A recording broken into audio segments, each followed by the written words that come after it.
Hi, we have 2018 Mercedes S63 convertible here. The actual color of the car is a matte white.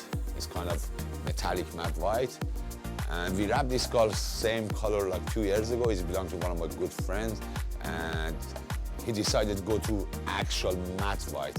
At the same time, they're protecting the paint, and also it's gonna have a little more matte looking. By looking at the original color, you can see the difference. And this is what we did. Whole complete bumper come as one piece. We cut it into the car without even taking a bumper off, and it's a beautiful finish. We finished everything. The only thing is left is the top section. We're gonna black out all the trim. We go glossy black everywhere. It's matching the mirror. On the bottom, this line is gonna be carbon fiber.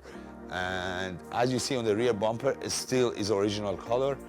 And those inside this area is gonna be all matte white too. If you have one of these bad boy, you wanna do the wrap, we have a special offer going on. DM us and talk to us about the price.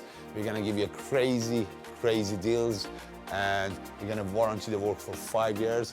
And yeah, DM us or go to parsmoto.ca and check our video on YouTube and click link. Thank you.